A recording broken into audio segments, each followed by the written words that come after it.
Hey everybody, my name is Andrew Davis and you are watching Conversations in Prop Culture, brought to you by my sponsor, Mixum Printing, the smarter way to print. Printing your creative project can be confusing, stressful, but Mixum is here to make it easy. I know I've never printed one, but I speak to so many people and it is probably one of the hardest things is figuring out printing. And so Mixum actually offers an amazing tool called their Instant Quote Calculator to let you get as many quotes as you want for free, as well as 24-hour customer service. And Mixum is here to make sure your printing experience runs smoothly from start to finish. And they have a range of premium printing options and materials. And the company has printed so many people's Kickstarters on this very show. And all those people say extremely nice things about Mixum. And they really do deliver an amazing product.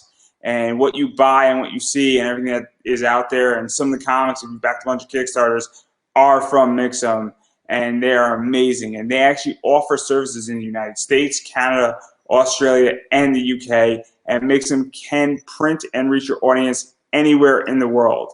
So if you're ready to print smarter and not harder, head over to Mixum.com. And right now they're running a promotion where listeners of this show can drop my name, Andrew Davis, in the message tab of a current order to get 5% discount on their first order. And believe me, and I'm sure my guest is going to explain in a second here as well, that every percentage matters. Whether you just reached your goal or you tripled or quadrupled your goal, every little discount matters. So that is Mixam.com. Again, type my name, Andrew Davis, in the message tab to get 5% off your first order. And so obviously I got returning guest JS Earls. So welcome back, man. Hey, yeah. And I wanted to add to that, since you're bringing up Mixum, that I know that Scout and some other indie publishers have used them for projects too. So if anybody has picked up some of the other, when you go to their site, you'll see the publishers that they've worked with. And if you picked up any of those books, then you know the quality that they have. And they have amazing quality, and they really do deliver a competitive price. And also, even if they're slightly more expensive, the quality is really what matters. And when you're on Kickstarter, not to get off on a tangent, but yeah, it matters because it changes the way I view books. It makes me want to come back to a bunch of people's Kickstarters when you have a better, cleaner book. And so it's super important in that regard. But you got a lot going on right now. And you got a Kickstarter going on, and obviously I want to help get that thing funded, and it's Nemo the Lad, issue 1. So what is the basic premise? Because it's a very interesting comic. It's it's kind of plays off of the old kid genius, boy genius kind of stories way back when. There were actually some of the first like steampunk and kind of oriented stuff too. They did that a lot, and with dime novels and all kinds of stuff way back when. But but basically back when Jules Verne and H.G. Wells and all those guys were getting science stuff going. That's what a lot of what inspired this story. And just the fact of that, like, I didn't know when I was doing research for something else on Jules Verne. That's when I found out that he had done like 54 novels in his exploration series, and I'm like, okay, I can only name like 4 or 5. So I'm like, so I was like really fascinated when I was looking up the stuff, and then that's when I found out. And then a lot of them, I think there had been at that point. This is like 10 years ago, 15 years ago. There were about I think like 15, 20 of them that hadn't even been they hadn't been adapted into translated into English yet, because he's a French author, or they had very poor translations into English that were just really not good and did not like read well and everything. But basically, when I was doing that research, I discovered that as most like Nemo or Jules Verne fans know now, that that Nemo is Indian, but of India, but that's not what Jules Verne originally wanted. He actually originally wanted him to be Polish, and wanted his family to have been killed when they were rebelling against Russia. But at that time, one of the #1 places that French books were selling was in Russia. So his publisher said, no, he can't be Polish. They just had a rebellion against Russia. You have to change it to something else. And there's some other things like that I kind of stumbled across, and that's what made me think. I was like, well, what would that be like? Like, I don't want to do something like just for like controversy's sake of well, let's make him Polish to do something different. But just the other things that I was seeing too is like, okay, well, he had these alternate versions. I was like, what if I did an alternate version? And one of the things that I thought would be just kind of fun that I hadn't really seen done before was like Nemo when he was younger. I know that he has, I mean, now from other research, that he's made appearances and things in different anime and some other stuff. But of course, those are the India versions. So again, it's kind of different. But it was just like I was just like thinking about those things and like the kind of the whole spirit of adventure and things like that. And I was just I just thought, you know, it would be really fun to do him and show him, because I do think it's fun with comics and things and movies or whatever when they show like, well, what was that person like before they became, you know, whatever, Hannibal Lecter or whatever, or like show them when they're very old.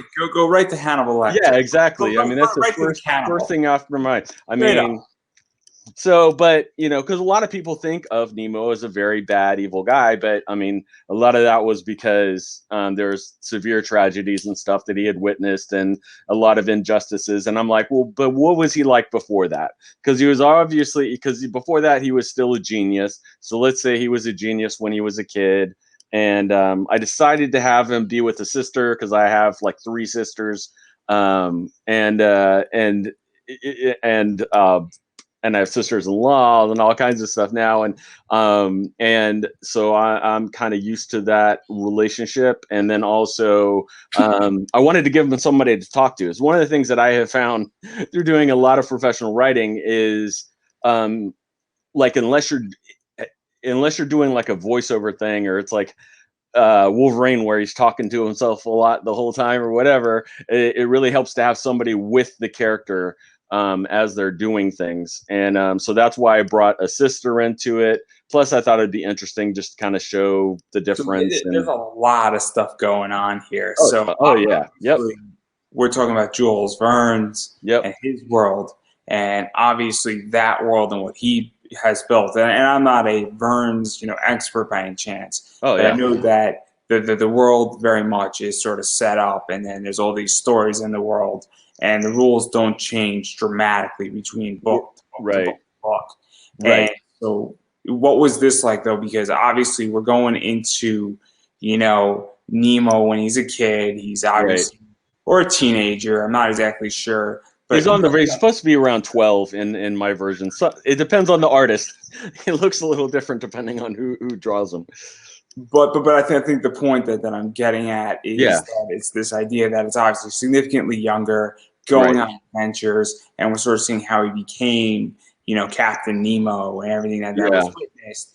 And what was that like setting it up? Because you do have to stay within the world of Verne, per se, but also there is some, you know, you don't want to go completely old school French that nobody can understand what he's saying. So where's that balance and those elements and incorporating it, and also staying true to what it is, because it is a bit tricky sometimes when you're playing in somebody else's sandbox 200 years later. You know? And I mean, one thing that I've learned, especially in the bigger person or bigger like whatever that you deal with, because I've dealt with other properties and different things before, and I've finally, I guess, learned that you're never going to make everybody happy.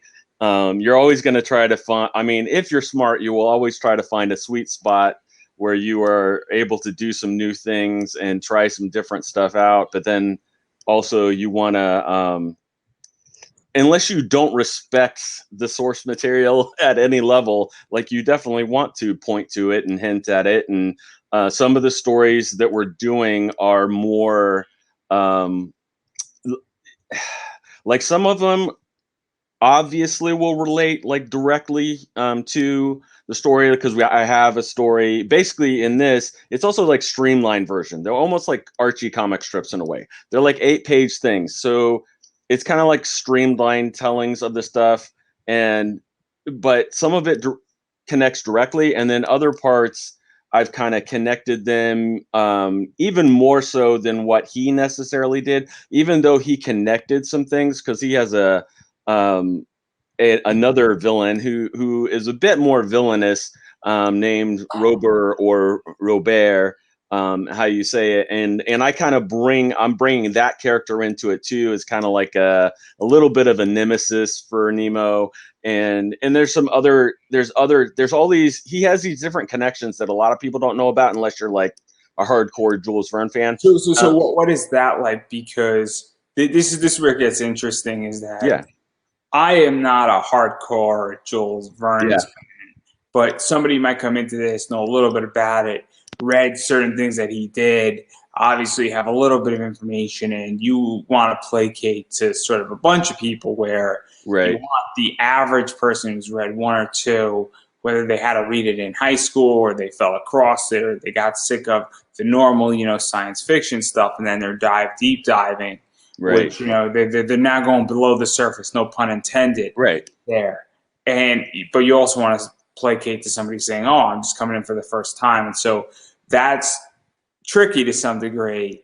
And Yeah, then also creative licensing as well right. sort of plays into this too, and really finding that, because that's where this is super interesting, is that we're dealing with a property and you're staying within, I think, the boundaries, but you get some creative freedom with it too. And Yeah, I think it's public domain at this yeah. point. Oh yeah, oh yeah. Yeah, pretty much anything over 100 years is so, and his is, yeah, well over 100 years now for most of it. Definitely at least that story. But yeah, and as I said, I touch on a lot of them. Pretty much all of his. I think his last one was around like 1905. So pretty much all of his stuff is public domain. But like you said, yeah, you got to try to balance it. And honestly, it serves you well to try to balance it and not do anything super crazy. I mean, I kind of feel like I have a decent amount of freedom because, like I said, he's Polish. So obviously, this is kind of like an alternate universe version of him, but it still tries to stay within, yeah, the same kind of time period and stuff. So it's still more like, kind of steampunk technology, but then also that's the beginning of electricity and some other things. So it's fun to play in that area, I guess. And but I've also tried to gear it more towards. I was gearing it more towards kids, and then Scout Comics, their kids line, really liked it. So then I've even like geared it more towards kids. So it's I don't know, like it's more character, it's more fun and kind of funny, and there's different things that And we so do. to even talk about that, because what's super cool about this is that obviously if you read the books, you have to use your imagination, Yeah, and there's some illustrations that gives an idea of right, what to imagine. But obviously we are in a steampunk cyberpunk era. right. I love, I play cyberpunk. I play it the correct way. Everybody plays it the wrong way. I play it like Grand Theft Auto. Yeah. Okay, it's the only way you should play the game. I'm still on level 2 of the first story arc, but I Yeah. legitimately have an infinite amount of handgun bolts. It's phenomenal. And my baseball batting average in that game is amazing. That's I awesome. mean, but anyway, I digress. This is cool, and this comic is very cool because there is all this cool mechanic stuff and steampunk and cyberpunk stuff in there. I mean, more steampunk, but I think cyberpunk and Right. steampunk are Oh yeah, cousins in a lot and of what ways. they call like clock punk, because it's like clockwork Yeah, stuff, and so yeah, and all that stuff is only gotten bigger. I yeah, mean, it's super cool with where comics have gone, and I'm not an ultra steampunk fan. I'm definitely more into yeah, cyberpunk stuff now. And I like that entire genre and that I guess dressing, for lack of a right, better word. But yeah, that's the other cool thing about this is that you get to showcase a lot of this stuff for really I don't want to say the first time, but it's a very visual thing with these Right. stories. And so Oh what is that yeah. like? Because kids love that stuff. Oh And yeah, and especially yeah, and that's one of the things I guess why I really liked the idea of it too is because kids really like being creative and like kind of figuring things out and stuff like that. So even just I mean they love having the gears and all that stuff. I mean they it's love just Legos for a reason. yeah, it's like they love mechanical stuff. So it's yeah, I mean that's fun. One of the things that I found, which I guess is why this makes it a little bit more fun with doing it more for like an all ages oriented. I mean, in some ways, I would say kind of like Pixar. Whereas like adults can enjoy it too, and I do have quite a few adult fans that are that are really into it. But like where I think some of the steampunk stuff goes wrong is it's so heavy deep into the steampunk stuff that they kind of lose all the other people and I Imagine if Cyberpunk was an all age game. oh yeah yeah No, no, no. no I'm seriously serious yeah it about could be no. If you take out certain elements of right Cyberpunk right and obviously I guess boiled down just have that setting and yeah you have the setting and you have a little bit of violence in it where yeah you push the line a little bit so it's got an edge and it's got a shock factor and yeah you build it up and you have maybe half the weaponry in it and right half the options of being able to walk around with no clothes. You might have a very, very different game because it could be very enjoyable. It could be also very, you know, difficult and all that stuff. So then the right reason why I bring all this up is that when you go into all age, that yeah doesn't mean an adult can't read it and enjoy right it. But right also it goes into this idea that, if I have a kid and I don't have kids yet, I'm going to want to be able to play their video games with them. And right that's the other thing that's super interesting about this is that I'm an avid reader. So I've read some of Joel Verne's stuff. I haven't read as much as other people. I think I read like right one of his books. But, all of a sudden, maybe if this came out and I had a kid, I would want to read this book with my kid. right And right so now it becomes a very interesting thing because I'm introducing my child to something literary and something educational that's going to influence them to some degree. That's one of the great classics or has a connection to it. And then, because that's what you're sort of doing. right And it's really, really, I think it's great. And I think it's smart to make it all age and not make it for the Jules Verne aficionado. yeah and honestly I mean one of the reasons why I had a sister instead of a brother too is because there are a lot of girls and stuff that have gotten into comics and gotten into pop culture and stuff so I wanted there to be a character for that too. Oh man, I got to ask because I'm actually super curious about this because I've noticed that there's a lot more women now in Oh, comics as readers, oh and yeah, and I think that's been a very very slow growing trend. yeah, And I think that now, and I don't think it's equal. I think it's definitely more male dominated oh yeah. right now. But and not even from a production standpoint, but from a fan standpoint. But when did you see that shift occurring? Because I sort of saw that shift starting to occur about 5 years ago. I And well, I first honestly for me, I noticed something was different with when Iron Man came out because I was seeing a lot of females at the theater, and there were a lot of them that it's like I mean, you know, it's like Robert Downey Jr. isn't that cute anymore like I mean they thought he was funny but like it's not like they had crushes on him or something. I mean he's not like the guy who plays Thor and some of the other guys who were younger and studs and everything. I mean not that there aren't women who liked it but there's a lot of them that really found it really fun and entertaining and liked I think and obviously a lot of them have gotten into the whole cosplay and getting into the dress up side of it and all that too. But yeah, I mean it's I'm definitely going to ask I think Ben. a lot of creators too. There's a lot of female creators in the last 5 years that have really started to break out. So I'm actually super curious, and it's a tangent. This is the part where we get controversial. Do you think that with that cosplay outbreak, and Mhm. even with certain female creators that have broken out. Is that a fad?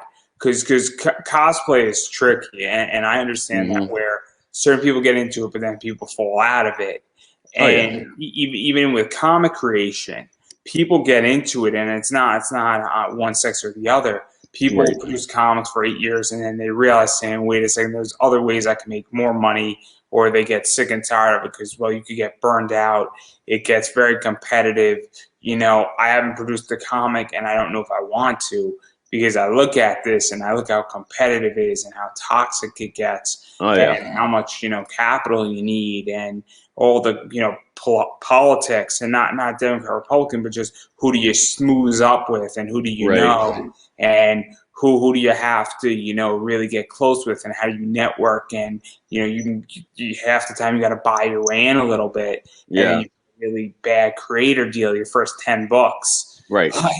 and then even if you go out that route when you're going on Kickstarter and you get picked up by a publisher, they still want you to go on the Kickstarter route, which is a whole bigger issue where they don't trust you enough to take the gamble on you. Right. And that's a bigger issue in and of itself. And I mean, this is all just what I'm seeing, and I could be doing it completely wrong here, and correct me at any point. But did you find that even just more people getting into comics, and obviously with girls and women, is it more of where you think this is going as the norm, or do you think it's more of a fad, or do you think it's too early to tell? Because yeah, I mean, I would say, I just think, I mean, I would say it with pop culture, period. Honestly, I mean, it's just, I think in general, we're just going to keep seeing more and more females, just because there are, I mean, did you think there is a lot of interest in sci-fi and superheroes and stuff now, and so I was going to ask, is it also now there's less stigma? Because I don't know, you're significantly older than me. I'm 28. Yeah. When I'm 102. Yep. What? How old are you? 102. Exactly. I thought you were about to say I'm 28 too, and I'm like, wow. If I could look like you look terrible for your. Yeah. If you look like 28, I'm not complaining. If you just said, "Hey, I'm 28," that'd be great. But did you also think that with pop culture in general, it's also the idea now you're not going to get shoved into a locker in high school, right? Because now it's cool because, well, Avengers Endgame, and wow, I'm really bad. Black Widow just came out, and a bunch of other movies just came out. Yeah. And the name is slipping me, which is really bad. It legitimately came out like 3 days ago. Shang-Chi or Shang-Chi? Is it Shang-Chi or Shang-Chi? It might be Shang-Chi. I just didn't want to be offensive and get it wrong.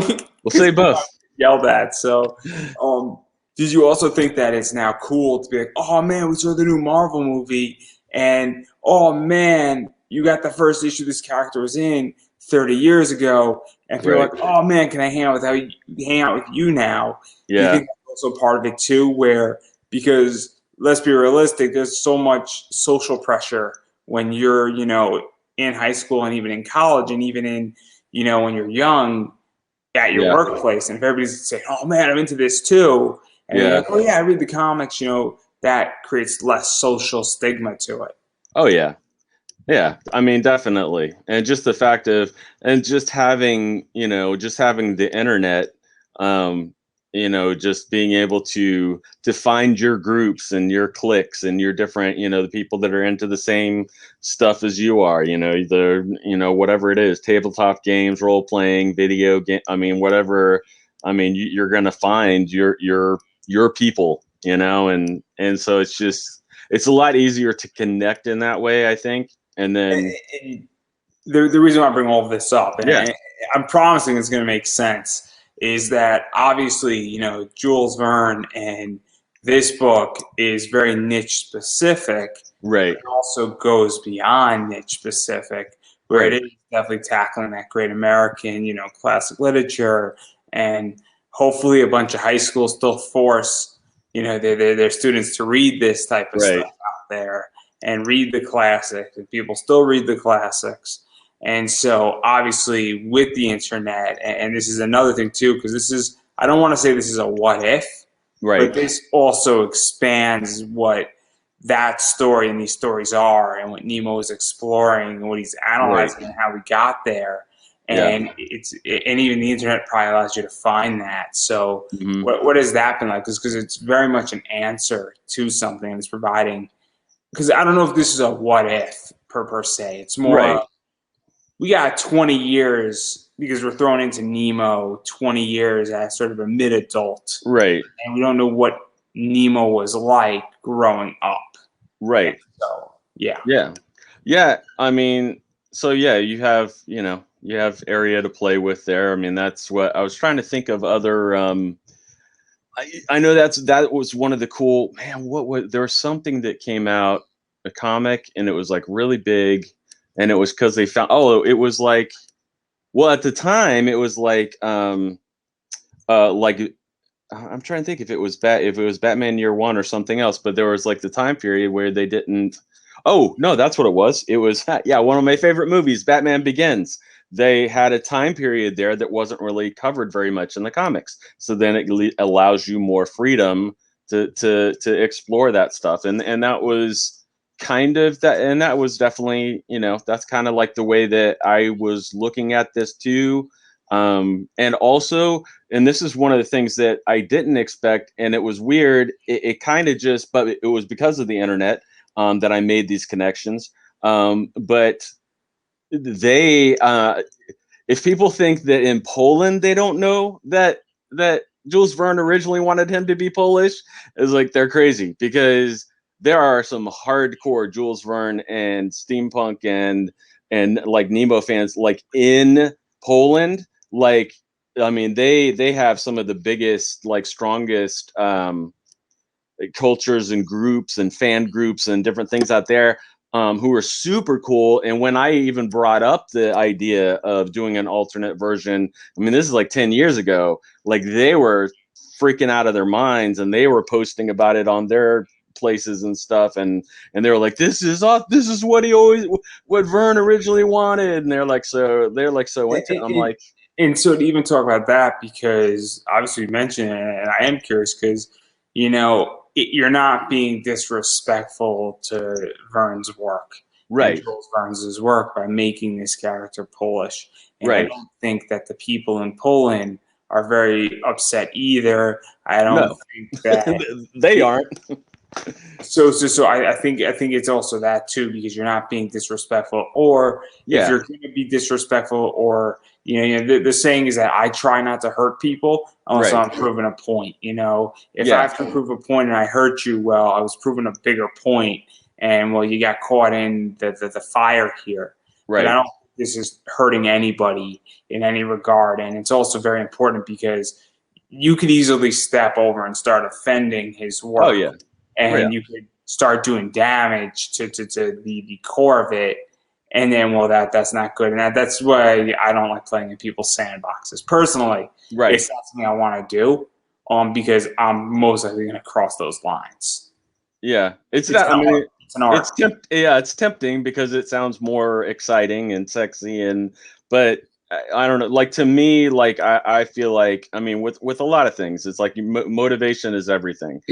Like if you have the right intentions and you're not trying to piss people off, you're usually okay, and it usually turns out okay. But if you're doing stuff and you're kind of trying to shove your views down one side or the other or whatever, I mean, you're gonna make people mad. I mean, it's just the way that, I mean, especially, good Lord, the way the country is right now, with America, it's like, I mean, you're either left or you're right. There's no in between. Although You most got of to the pick a people I side. talk to are in the middle. um, but like everybody's so afraid to say anything because everything is so polarized, and I don't I know. know at least 15 comic graders who have no problem saying what they want to say, and Oh they yeah, oh yeah, yep, and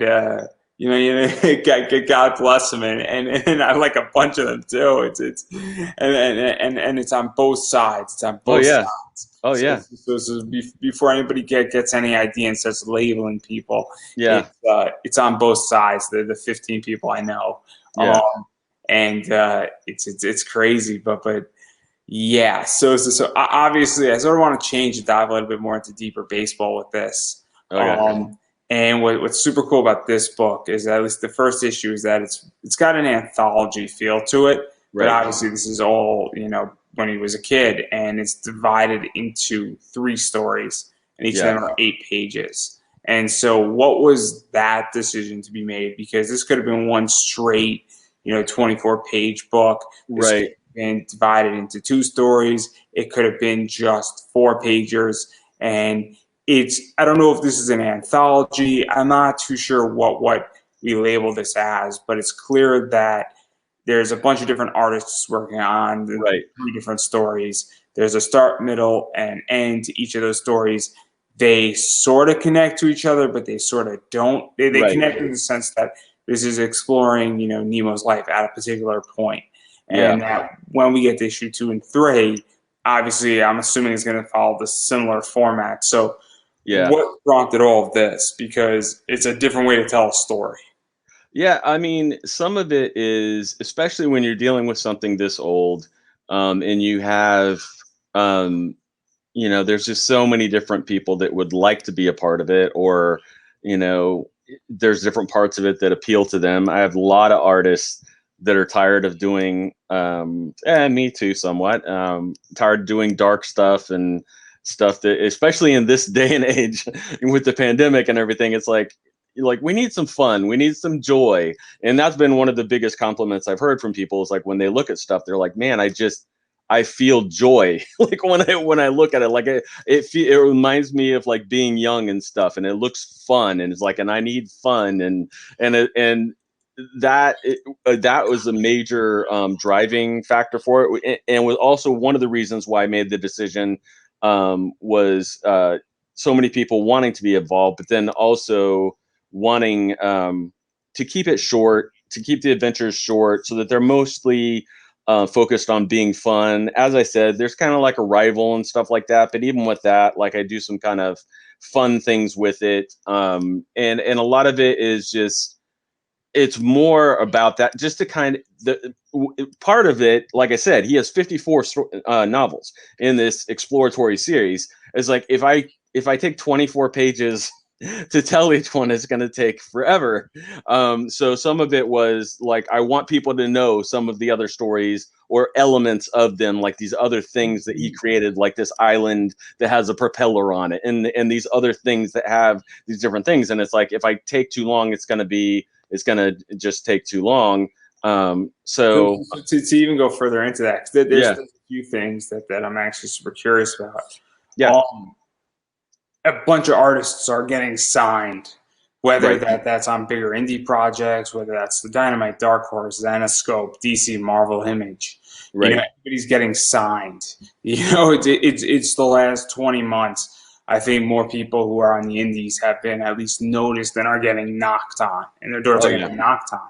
Yep. And so if you have a big series and you want to use one artist, well, it could be very hard to maintain that artist. It could be hard to, get that artist interested.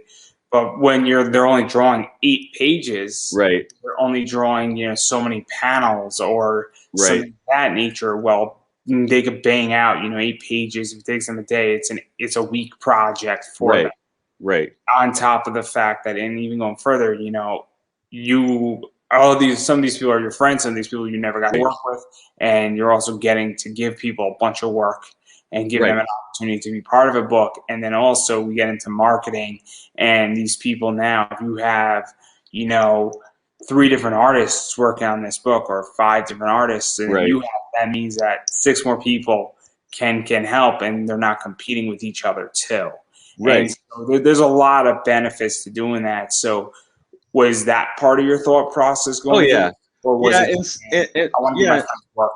Yeah, and some of it was just like, I really, and I don't do it with all of my creator-owned stuff, but a lot of my stuff tends to, I do rely very heavily on kind of like iconic things. Like with my Pistol Fist comic is very, like, I went very iconic with his mask, and I've done that with a lot of different things. But for this too, like I gave Nemo the streak in his hair that looks kind of like a lightning bolt, but it's also supposed to be there to be like an N.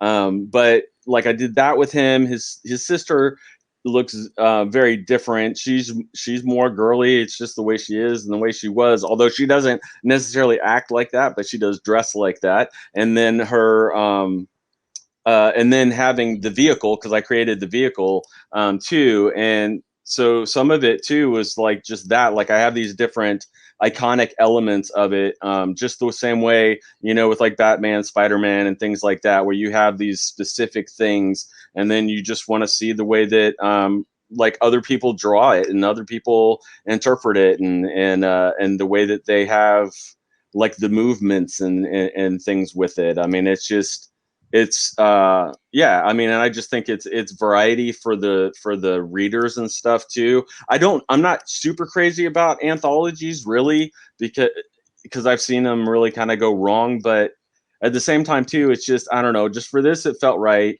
And but yeah, for like the reasons you mentioned though too, I mean, it's a lot, it's not so much of a burden on any one artist or whatever, and drawing can be really time and labor intensive, and they never really get paid what they're worth.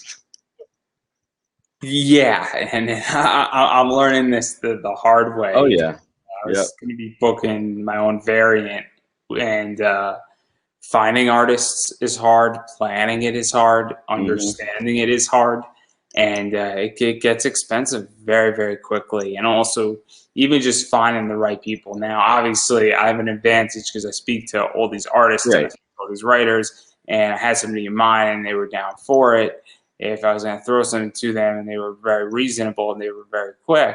But the idea is that a lot of people, you know, it's also the passion that somebody brings to the table, Right. and you know, there's just a million things that has to go into it, and well, drawing can exhaust you, and then well, you know, if you're paying somebody a page rate of $150, and you know that might be on the high end on an indie book, and Right. then there's another book that's going to pay them 300, you know, Yep. where do you think they're going to go? Especially if they're young and they don't have money and they don't have the ability or they don't have an equity claim in this. Oh yeah. Especially if they haven't even started drawing your book yet, Right. you know, they might just return the money and say, "I'll see you later." Yep. So you know, it gets super tricky. So obviously, I don't want to press too much into the business side of things. I think that anybody who wants to go look that stuff up really can go do that. Yeah. So Well, that's the obviously, reality. I mean, it is the entertainment business.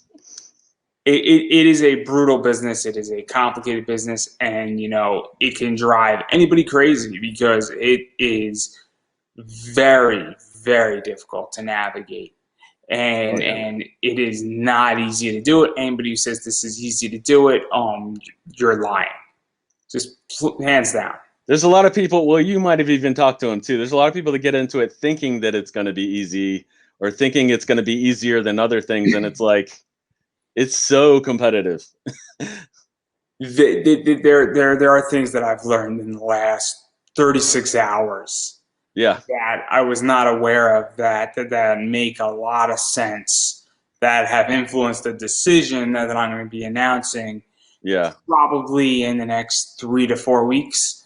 Um, and somebody gave me just a little bit of information, and I'm like, okay, now I know where I'm at Right. in this entire industry of things. Right. But I don't want to talk too much about it on air because it is a very private issue. Yeah. I don't want to start making enemies out of You're people. such a flirt. No. But it's the inner business, and it's the Right. stuff that's always behind closed doors. Oh And yeah. the person didn't give me any, they gave me just a spark that Yeah. made it all make sense. They were like the connecting piece. It's the Yep. weirdest thing in life that like, but it opened up the complete eyes, and now I see the entire entertainment business completely different Yeah. in certain spaces. But anyway, I want to talk about rewards, and I got lazy, Uh-oh. everybody. So we're going to show the Kickstarter instead. That's Because it's fine. going to be so much easier. It's going to look so much nicer. Hopefully. And so obviously we're going to talk about the rewards, and I'm just going to scroll down, And obviously, I'm going a little bit slow so we can actually see the Kickstarter here. It looks pretty sweet. So there's a bunch of variant covers. Yeah. So I think this is the first one, and Yeah. Yep. it's pretty interesting. It's It's a Ben 10. I bin, spelled bin, it bin different, but 10, bin 10. That's yeah. what we're going with. Uh-huh. So what prompted this one? Just I wanted to do some variants of like popular stuff, and especially more like kid adventure, kid action stuff. And this was one of the ones that I mentioned. This is one of the ones where the artist was like, I wanna, it's like I want to draw the Ben 10 one. So I'm like, okay, you can draw the Ben 10 one, and this is one of those things too where I have helped out. I have helped bless you. I Thank helped. you. I helped the artist out sometimes, and so he wanted to help me out by doing this cover, and so I gave him the choice of which one he wanted to do, and he wanted to do the Ben 10 one. No, it's bin 10. I don't want to get shut down or sued. It's fine. It's an homage. And then there's this one also, which is really cool. Chibi. That one I drew myself. I don't know who this JS Earl guy is. Yeah. But yeah, that was. So what's the deal with this one? Because this one is super interesting. It's definitely got a Japanese vibe to it. Oh yeah. It's got very much almost a stamp, old school. Yeah. I mean, I think definitely like 1950s World War II type poster, and there's all these people in there. And where did this idea even come from? Because it is a super cool cover. Yeah, I definitely I wanted to do a chibi one. I've never drawn any kind of chibi thing, and I just thought it would be fun, especially since it's kid-oriented thing. And I figured some kids will like it, some adults that like cute stuff like that will like it. And then when I just had the image, I was like, it looks really plain. Like I feel like it needs a background. I didn't just want to do a typical normal background. I was like, yeah, like exactly like you said. I wanted to do more of an old-timey thing and kind of imitate the way that they do a lot of their posters and stuff that I've seen. And so I just kind of tried to copy and mix a bunch of those things together. And then I'm going through this one. This one's kind of cool because this is a porthole, and since we're on a submarine, a ship, and all that stuff, and we're at the sea, this is just fun. It's also very much like papery. Yeah, it's like paper art. Yep. Yeah. So what prompted this? Because this one's wicked, and you also did this one. Just again, same kind of thing. Just thinking about, especially because like the icon and stuff that I made for it is very specific, but it's also very simple. I was like, I wanted to do something simple like that. I do, and I think a lot of the simple stuff looks really good in like paper art style. And I just like, I had seen a lot of stuff like that I liked. So I was like, I'll make one of those. I mean, part of my intention with the variant covers is I wanted to give a wide variety of styles of stuff so that people could either really pick what they like, or else they could get, all of them, and they would have an actual variety. It wouldn't just all be the same American style of art or whatever. Just give them a bunch of different varieties. And then obviously this one, which is super old school. Yeah. I've seen like some old school funny books. Yeah. That are done like this that are not appropriate to show. But it's there's some really funny stuff out there that looks like this. So oh yeah. What was this like? Because obviously there's another one you did. Yeah, just wanted to do like an homage to Peanuts, Charlie Brown, and then also do especially well, and just that, and that's kind of like his sister, and she always is like picking on him and stuff. So I just felt like that was a perfect combination, but also I also, and just even though I don't even think there ever was a Little Golden Book version of Charlie Brown, but I just decided to mix the two because I thought it would be fun. So to just do that homage. And then we get into this stuff, which is another Dan Strata cover, and Mm-hmm. this one is sort of trippy and cool, and a little Yeah. bit different than the other things, where it's got a little bit more of a posh feel, if you will. Well, and that's the way a lot of those covers were way back originally when Jules Verne was doing his. A lot of the covers looked a lot like this. And I thought the next one is one of him, but I also that I call this the vintage covers. But I would thought it would be fun to have a cover too, especially for any of the girls who got it and wanted to have their own thing or be able to choose. I was like, it'd be kind of fun to have. So I got Nemo the Lad do Anna the Lass, and because Anna is his sister, so I thought she deserved at least one cover of her own. And then obviously we get that one, which is very similar, Yep. which is Nemo. And then we get this right here, which is John. I call it Johnny Quest. It's Johnny Quest. Yeah. And yep. And I just thought that would be fun to do that. So I kind of copied some classic Johnny Quest pose, and then also I don't know if I'm going to bring it in because it honestly depends on how many issues or what kind of graphic novel or whatever we get to do. But Nemo did in the novel have a pet seal. So that was named Esmeralda. So that is actually why I put the seal there. Because if we have time, we might bring in a seal into it. And then I think this is, just party animals, and this one's just very trippy. Oh yeah, and this is by a fantastic Spanish. Well, I'm trying to think. He's European. He's done stuff in France and Germany and a bunch of stuff. The crazy thing about this, and I did not know this until he actually told me, and then I actually looked it up. That he was actually, I was like, oh, I should have given him the Ben 10 cover because he actually did the character pages, like the character reference sheets for Ben 10. So he would have been perfect for that. He actually also, this guy also worked on Captain Planet and some other things like that. And now he's just really developed his style is just like very kind of wild and very artsy and I love it. Yeah, his name is Fur Calvi, and he is fantastic. He does some incredible art. And then there's almost, I think, a custom cover you could get too, where you're drawing the porthole instead of another person, and so that's an option. As people, as when we get to the pictures of the I call them Scooby-Doo pictures because of the style I drew them in. But I did pictures for each one of the collaborators, each one of the artists or whoever the letterer and everybody who was involved.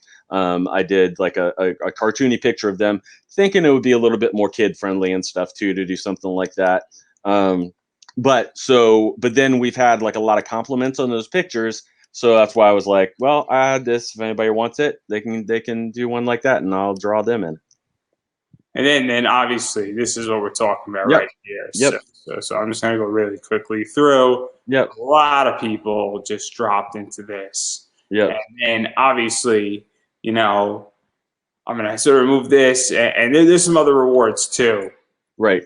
To talk about. So obviously those are the 8/9 covers. And then there's also the digital copy. You get it digitally. Obviously, I think you get any of the 8, and I think you've made it quite simple where I think they're all the same price.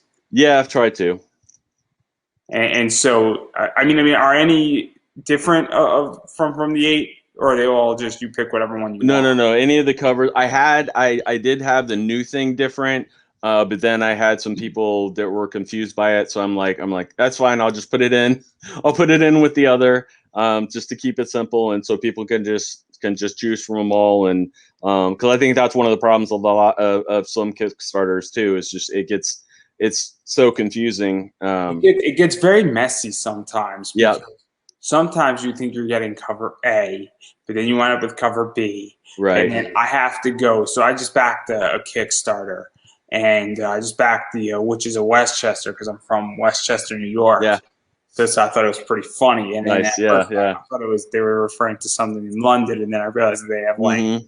something like Werewolves of Brooklyn, for instance, or Vampires in New Jersey. And I'm like, oh, it's Westchester, New York. It's very funny. Yeah. And I double checked which was which, but it took me actually like 10 minutes to make sure. Yeah.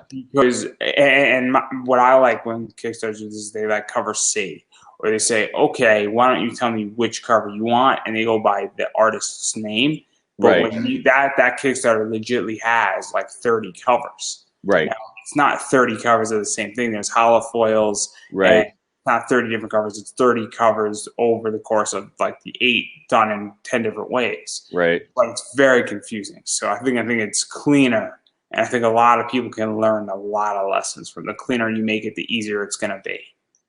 Yeah, because it already, I mean, there's a lot of people that get overwhelmed really easily anyway. So it's like the easier you can do it. And I mean, that's one of the advices that they have. Dunn is, right?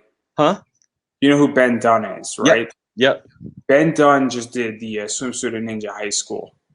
There was 7 options for his rewards. Wow. Legitly, it was a digital. No, there wasn't even 7. There might have been 5. You could get the digital. You get a soft cover. You could get a soft covered sketch signed. You get a hardcover or a hardcover sketch signed. There was 5 options or you could get like a bundle of both. There was like 6 options or 7 options. But the idea is that was super easy. There was nothing complicated about it. You didn't even need to look at the images, and it was one and done. Right. And you would get it. So I thoroughly enjoy things like that where it's easy. I also know that you have your Chess Age game. That's also a reward. Yeah. Sorry, I'm really bad. Yeah, no, it's fine. I have I've just had people asking about some of this stuff, so I'm like, well, if there's anything, it's like I'll just put some things up there. Some of them are limited. Like I only have 1 set of my like Pistol Fist thing, and I only have there's what's his face, the one, it's comic called The Space, and it was a sketch cover done by him, the guy that drew Ramos, yeah. And that's an extremely rare, limited thing. And I was just like, I'll put this in here for anybody that wants it, because we got to raise as much money as we can. I don't know if you saw it, but we also have, and I think we still have 1 left.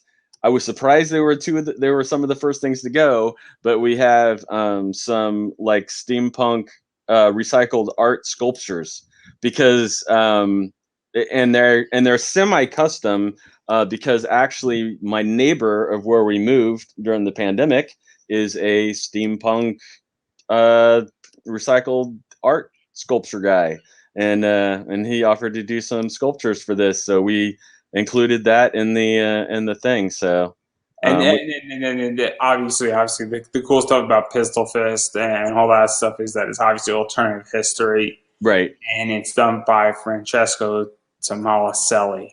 I think I got his name right. Yeah, he did the cover of that. Yeah, he did the cover for it. And then and the interiors are done by Andre Guinaldo, who did a lot of the he's done a lot of stuff for Marvel and DC, but he did a lot of the Justice League Dark issues. He also did Gotham City Sirens, and he also was the artist on the Blade Runner 2019 comic that was out recently and did really well. So, and that was before he hit it big with Marvel and DC, because that was like 15 years ago when he drew Pistol Fist for me. And so that's super limited, and that's just a pain in the ass to get. Especially those. And especially the fact of just that I signed them and stuff too. For anybody that, because I've been getting more people that they'll get stuff and they'll say, I want you to sign it. And I'm like, okay. I don't think I'm ever going to be that famous, but I will sign it for you. And so that's out there. And then you have also stuff where you worked on the Meg, and you got the blue cover. I got some of those. Edition. I think there's either two of the blue or one of each? Yeah, because the white cover is very was a lot more limited than the blue cover. I think the blue cover you can get pretty easy on Amazon, but you can't get it signed. I mean, it's signed by me and the artist. But I mean, you can get them signed obviously after you after you buy them. But No. You're forbidding them from getting it signed. yeah, So it's if you just you buy it. cannot get it signed. It's illegal. But just So, for anybody that wants it. and so obviously even just getting stuff like that, because this stuff is super limited. And Yeah. the blue cover, as you stated, I think is easier to find. But it's Yeah. that white one that if you're a fan of the Meg, you enjoy the movie. This Yeah. was obviously a graphic novel adaptation of the movie. And It's well, actually of the book, which is a lot better and more exciting than the movie was. And more bloody. fair enough. Fair enough. I only saw the movie, so that's what I'm going off of, and I Yeah. thoroughly enjoyed the movie for what it was. Oh yeah, because yeah, if you haven't read the book, you wouldn't know. But I also saw the movie Oh not yeah. in a movie theater. I saw it like on Netflix or Hulu or Right. something, Right. and I didn't Yep. pay for it. So it Right. was also better because I didn't pay for it, Right. which is Yeah. probably not the Exactly. appropriate thing to say to somebody who wrote a Yeah. adaptation I know. that's definitely tied to the book or movie. So there you Yeah. go. Yeah. I mean, I didn't think it was terrible. I just thought for a shark movie, there was a surprising lack of blood. But Hey, it was better than the Flying Piranha movie, but that's not the yeah. point. So having said all that, obviously you also have, retailer packs, which is always helpful because I'm now entering that stage. I actually just listed last night my first Kickstarter retail book Mm-hmm. that I'm selling. So I'm on that journey as an eBayer. I'm Mm-hmm. hoping it does well. I don't know, but hoping for the best. Yeah. Obviously we just spoke about the custom, sculptures and all that stuff. Yeah. Am I missing anything? That's the question, because No, there's I a don't. lot of variety in this Kickstarter. Yeah, yeah. And honestly, it's just because it was kind of slowing down a little bit, so I just started adding some more things and just things that people had mentioned before.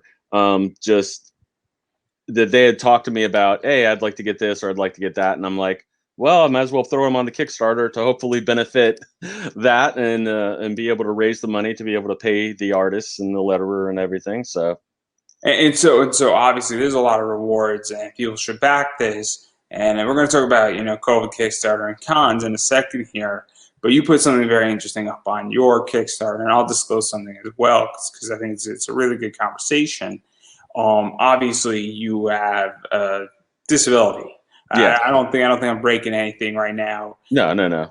And so obviously, you used to, do a lot of drawing, and you do a little less drawing now. You do a lot more writing. You I do should. a lot. I do a lot less drawing now, but We spoke about this the first time. yeah, yeah, yep.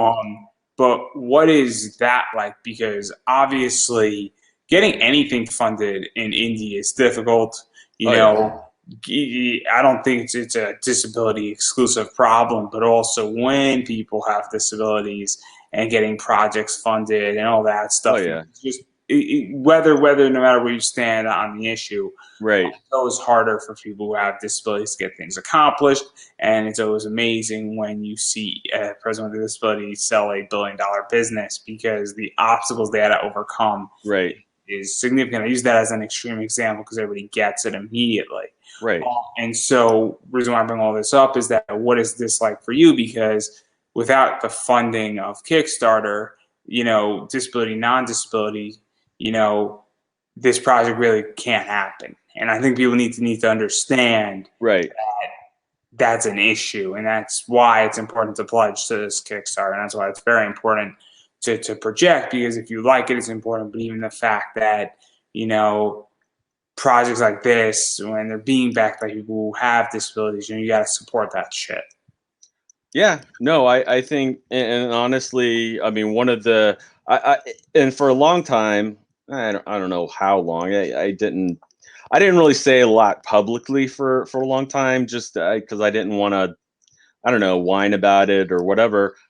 But when I started to say a little bit, just because I ran into some times where just really rough times, um, with like my hands locking up and just extreme pain and a bunch of other stuff. But then I found out from a lot of other people as I was kind of just sharing a little bit, and they saw me dealing with stuff, or they would see me like when I've been more hurting or whatever, and they'd see me like wearing braces and stuff on my hands.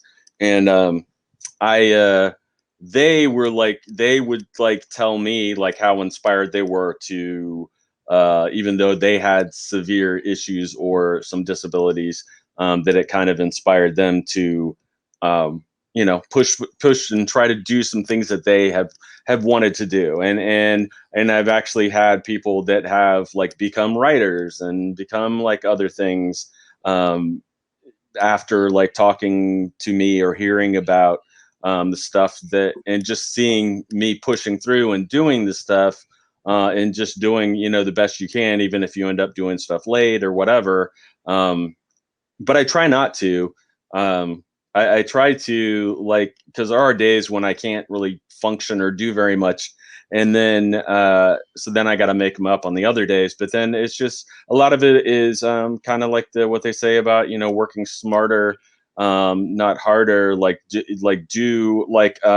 Because right when I was breaking in, I was actually recovering from like double like hand surgery, and so I had to use dictation devices and stuff to write my scripts and things. And I use Final Draft, which is screenwriting software, which is very intuitive, which helps too.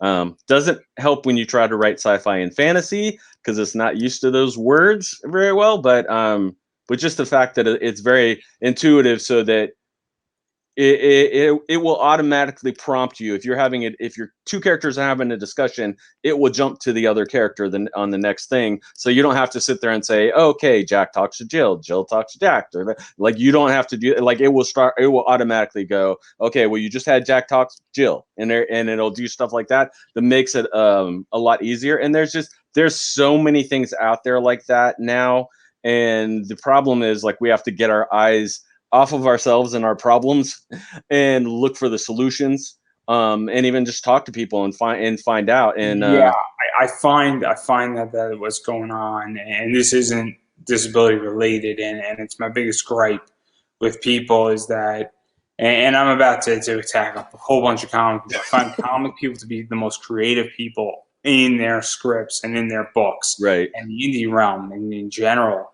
But when it comes time to marketing their yeah, products and marketing their books and engaging with people and actually getting it in front of people and having social media content that's good, they become the least creative. yeah, Obviously, we were speaking, and we're not going to talk about what I have coming out, but one of my ideas is brilliant for so many reasons, right, and nobody has done it, and I'm purposely keeping it a secret because the second it drops, it's going to be gone. When right, I drop it within minutes, it's going to be gone within minutes. If anybody is smart and knows what it actually means, right, and its marketability. But it's the idea that that's what I find. I think a lot of people aren't looking for solutions, and they're saying, "Oh man, I'm overwhelmed with problem A or B or C. I had to get my Kickstarter. We just had a goal of $6,000, and we just got over the hump, and we got 6,500. Cool, I could take a breath. When really, you need to figure out a better social media plan." And right, I think that's one of the biggest problems in comics right now is that people aren't focused on solutions. They're right, focusing on how I'm going to just get over this obstacle versus yeah, long-term solutions. And yep, I'm figuring out long-term solutions. I have a form that if you hit me up and you want to be a guest on my show, and I get requests all the time, legitimately up to about 2 weeks ago, I was doing everything manually. Now you fill out a right, form and it gets into a gigantic Excel sheet. I check that sheet every mm-hmm, Thursday, and that's how I book. And not everybody on that sheet's going to get a position on my show. right, I still do certain people manually, and certain people are solicited, and certain people are solicit me. But guess what? Now I have actually real selectivity, and people have submitted things that aren't coming up till November. So that's Wow. also very helpful that I have somebody booked in October. I have 2 people booked in October. We are in September. It is September 8th Yeah. when we're doing this episode. Guess what? That's beyond helpful because it's up on my docket now, and now I know that this is how we're booking. So if somebody wants to book for the middle of March of 2022, I'm open to that. Yeah. I had no problem booking that far in advance. Yeah. But I've changed because I understand now I have to change and evolve. So I think that that's one of the biggest gripes I have. Yeah, and I was going to say kind of a little bit like what you're saying. I mean, I think part of the problem is too that people don't know that they have a problem because they think social media or whatever works a certain way, and it doesn't work that way. Especially, I'm saying this to people wanting to do Kickstarters. Like there are people who will post 5 times a day on all different platforms like for a month, and after their Kickstarter is over, somebody who follows them on social media will say, I didn't even know you had a Kickstarter going on. And the guy's like, I've been posting 5 times a day on all these different things. And there are people that don't understand that even if you do it that much, there are still going to be people who don't see it because there is so much, content and so much It stuff goes even further than on that. social media. There are people who don't. I come from the world of operations and logistics. Right. When I am doing 185 interviews, and there are people in this realm who, and I can say this openly, there's about 15 people who have started shows after mine who've been on my show, and then they start a show 2 weeks later. Right. Bunch of them are not around because they don't have the one thing that matters. It's operations and logistics. I run this thing like a military operation is run. Yeah. And I run it as if I know what I'm doing and what's happening with it. And there's a reason why it works. Because I have a writing schedule, I bang it out, and it works a certain way. Right. So, and most people don't understand that you have to run your project a certain way, and it's called operations and logistics. And that's the problem, I think, with a lot of Kickstarters and a lot of people in this sector is that they have no operations and logistics being implemented. Yeah. Well, and they have to, and that's when you realize that you have to do everything if you're wanting to do Kickstarter or you're wanting to self-publish, it's like then you need to know everything that you have to do, and a lot of people, it's a lot to do. Honestly, that's why I would prefer to do both. I prefer to work with publishers and do Kickstarters, especially because nowadays most publishers like Scout and other ones, they're used to that. Like, because they barely have enough money to be able to print the books and distribute it, not to be able to pay the creative teams unless you're like a super popular person. So they're used to people funding stuff on Kickstarter and things like that. And it's like, to me, I'm like, why not be in both places? Why not be? Because honestly, with all the research and everything I've seen too, it's like two very different audiences too. You're going to hit. There's a lot of people on Kickstarter that buy books and things that will never go into a comic store. And it's like, why limit yourself to one or the other? It's like, why not shoot for both? So to even talk about that, because obviously, where do you think the future of comics are going? Because I've had this discussion with somebody, I think last night, and the medium isn't dying; it's just evolving. Right. So I'm super curious where you see it going, because obviously, and it goes even into cons, I think, as well, where that medium isn't necessarily dying, but it's evolving. It has to go through an evolution. Parts of it need to sort of die a little bit. Right. And I'll be the first to say, I may never ever go back to a convention. There is nothing there for me at a con, because I legitimately network with everybody I want to network on the internet. Right. I've met more creators in the last 20 months when I started this in March of 2020. And at this stage in the game, it's just a matter of, why would I want to limit myself to a 30,000 person con where 1% of that 30,000 might be potentially interested, and then 300 people out of that. So now we're talking about 0.01% of the people at something, and I've never gotten a like on my Facebook page. I've handed out tons of business cards. I've given out pins, and none of that has ever come back to me in the form of likes. I run a Right. $20 Facebook ad. I legitimately have gained 100, people like my page and Right. turned that around for at least 6 months. Yep.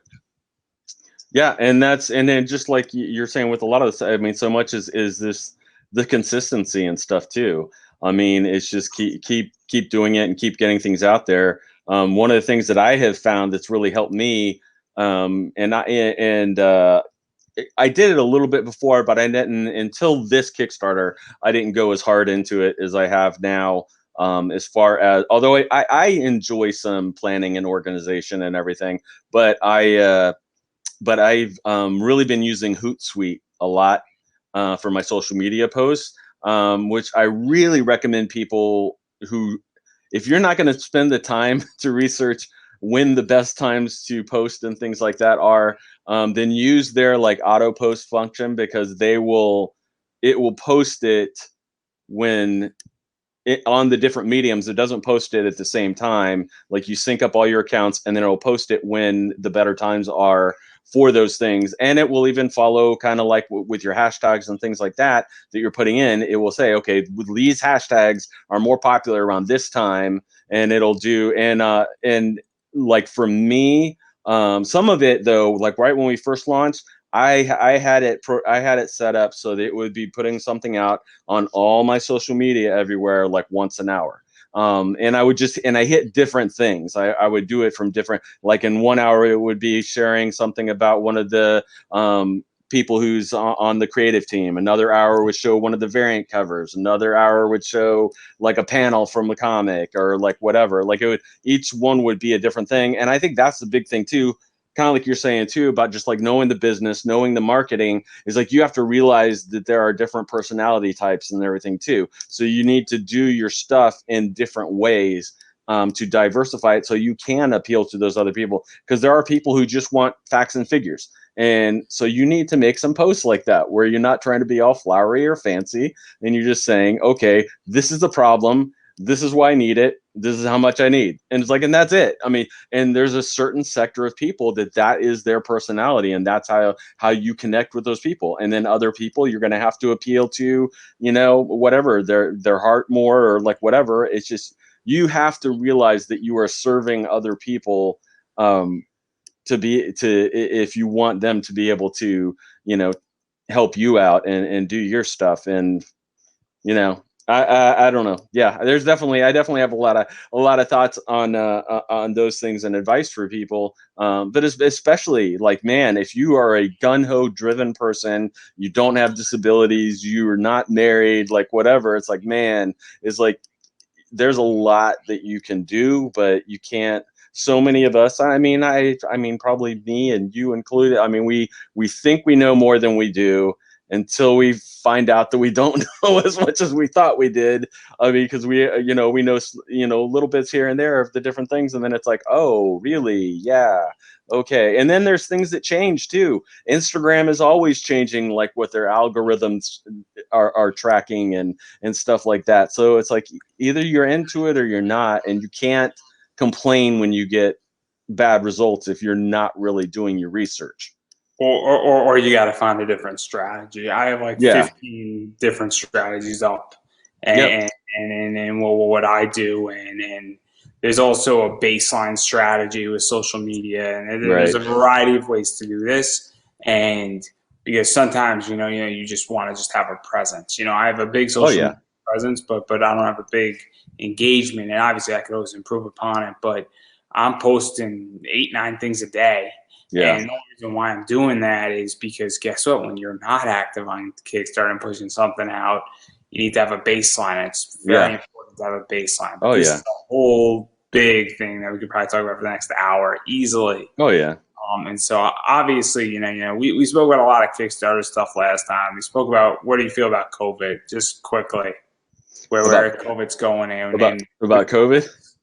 Well, I will say this too, because I am kind of a history buff, so I have like studied a lot about the Spanish flu and things like that, and when that pandemic hit, and a lot of stuff that happened. And there's a lot of stuff we're repeating the same things, where they had, you can look up 100 years ago, they had things in the newspapers where the cartoons are making fun of people wearing masks and how to wear them wrong and stuff like that. And there's all these. We're doing a lot of the same stuff.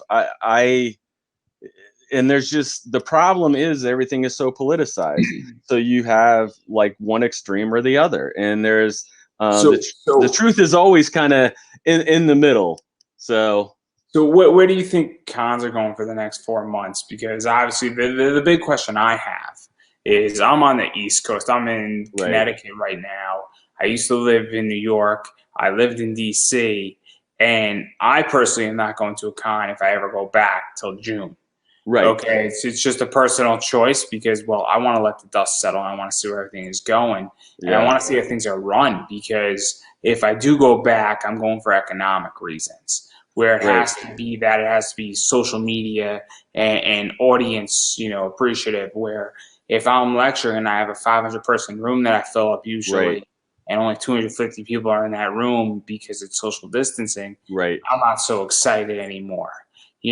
Versus the idea that I would imagine that if you're going to a con and that normally 50,000 people are there and that only 25,000 are there, it doesn't become as economically as exciting anymore, especially if they're charging you the same money or more money to be there. So where do you think that conventions are going till this is relatively solved in the next 4 months, and then even in 2022? As my computer and my face is going in and out, I don't know if I could still be heard.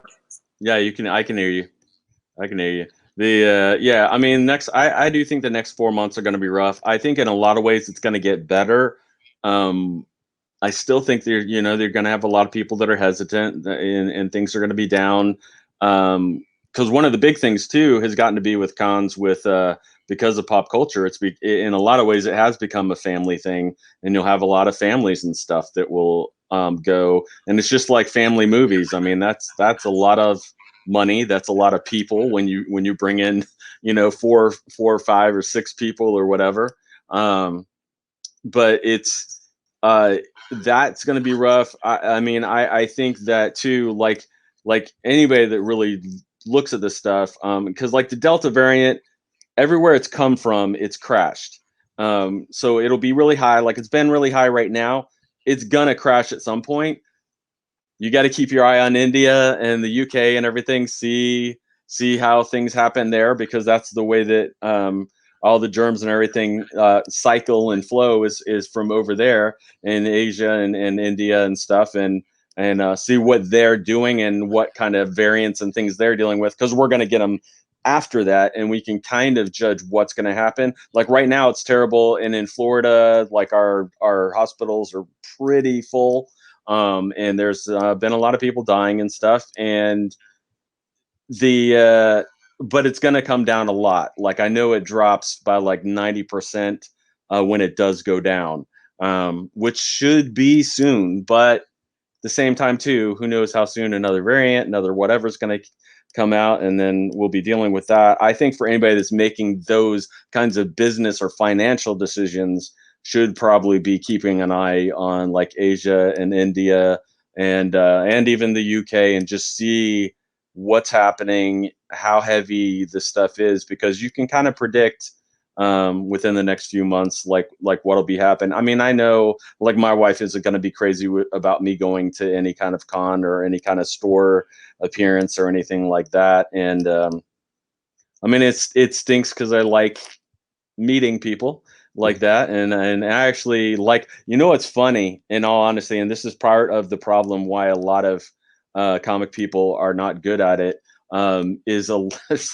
there's a lot of, I will say, pros and semi-pros who do not genuinely like people, and they just don't like, they want to do, and it's not like they're haters, they're extremely awkward and uncomfortable, and they just want to do their art or just want to do their stuff, and they're not, I mean, there's a few that it's like said,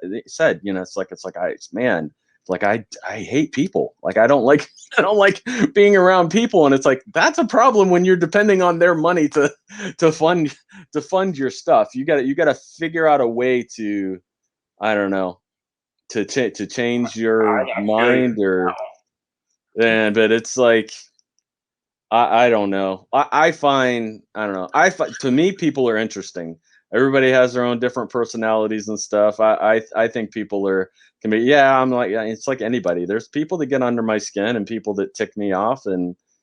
But I don't know. But I'm surprised by how many people in the entertainment industry where you're supposed to be entertaining other people just really they don't like people.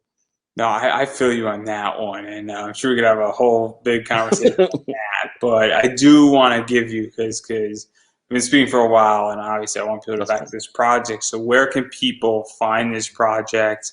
Where can people back it on Kickstarter? Where can people check you out on Facebook, Twitter, Instagram, all that stuff? On most of the social media, I'm at Earls JS, because there's apparently a lot of JS Earls out there, so I can never hardly ever get a JS Earls on anything. So it's basically, so like on Twitter, on Instagram, on Facebook, I think it's pretty much at Earls JS. Pretty much any of the social media places. I'm probably more on Facebook because I communicate to a lot more people on there, and that I work with, because I do. I'm involved with quite a few podcasts and things too, so I work with a lot of people on there. Um, and right now, it's mainly, yeah, the Nemo the Lad is on Kickstarter, and you can pretty much just look it up by putting Nemo the Lad, or and they told me today that we just got the projects we love things. So you can even go to that list. There's like a list of those, although there's always a lot of them because it's all different categories. But you can find it on that list. It's easiest just to go there and just, honestly, you can probably even just put Nemo, and there aren't that many, especially not that are current. Leon, there's some old Nemo things that are on there, but yeah, that's I would just go there and put Nemo the Lad, and put it on there. And we've only got about another like 10 days left. I think it's the 16th or something like that is when the thing ends. So we don't have too many more days left. And yeah, I want to fund it. I'm semi confident we will fund. Um, I'm hoping. Uh, yeah, we've been a little behind, so we definitely need help. And honestly, man, I would love if people just went there and just checked it out, just to help out the algorithms and stuff like that of putting having traffic on our page, even if you weren't going to be able to fund or do anything. And so obviously, I've been saying this with everybody, you have to support indie comics. Yeah, And what that means is that you have to go back Kickstarters. So when they're live, you got to go back them. And then when they're not live, if people have web stores, you got to go pick it up there. If they get into stores, you got to go pick it up. But even more important than that, you actually have to share it, yeah, tweeting at it, tweeting at a creator, retweeting it, liking it, sharing it on your wall, sharing it on Facebook pages, sharing it on Instagram, or hardening on Instagram. If you get the book, write a review on it or do a video review. That helps tremendously as well. Anything like that always helps. And obviously following creators, liking Facebook pages, getting on people's email list and staying notified is always a good thing. And also somebody has a project, just messaging, saying, hey, did you see this to your friend? Because you never know who's watching. Sharing a Kickstarter on your Facebook wall, it might not seem like a big deal, but you never know who's looking at it. It might be like, oh man, I didn't see this. Thanks for showing this to me. And it goes a long way because it changes the game. Also, I'm an indie content creator. I have Buy Me a Coffee. So you could buy me, a coffee, which is basically $5. And all the money goes back to this show, whether that's equipment, even though I have a sponsor. My sponsor does not cover all of my equipment costs and the upgrades that are needed. So obviously you could do that, or if you're interested in having a live read on this show or being a guest on this show, that is another thing too that is offered on there. And you are pretty much, for $10 you are guaranteed a spot. And for 15 you get a live read. So obviously promoting your project, and we all know how Facebook ads work, and they are not good. So there you go. So that's an option, and it goes back to creators not being creative. There's a million ways how you can market something, and you never know where you can market something and who you can market with. because I put this into a bunch of groups and this gets marketed out. And well, if your ad's right in the middle of it, you're getting an association ad out of it essentially. But that's a whole nother episode. And on that note, that's all I got. So I'm going to give you the final word. I just, honestly, I would again just thank people for their support with the Kickstarter and what they have done and what they have shared, and honestly, even just people saying the stuff like they have, that it just kind of fills them with when they've seen some of the stuff or read it, just kind of fills them with joy or happiness or whatever, which is desperately needed these days. And so, I mean, I would definitely recommend it. I think if I wasn't the one doing it, I would also just say it's fun. I mean, and we need more fun. We need more fun stuff these days, and more kind of safe for the whole family stuff. It's just fun, but at the same time, cool. We have some cool vehicles and all kinds of different stuff in it. So, it's a good thing to back, and definitely back, like he said, back the indie creators, and definitely try to put put a link to the thing in whatever you post, because I've had a few people try to help me out by just posting a picture or something like that, and it's like, but nobody's gonna go to the they don't have a link to go to the thing. It's like, but I appreciate the effort. So thanks, Mom. No, people like that who are not quite as savvy and used to social media don't realize how much links really help people. And I'm not just saying that for me. I'm saying that for him and everybody else. I mean, it's the links and things and stuff that will really help out, especially when it comes to funding stuff like this. And so I don't think I could have said anything better myself. So I believe that is a wrap. Cool.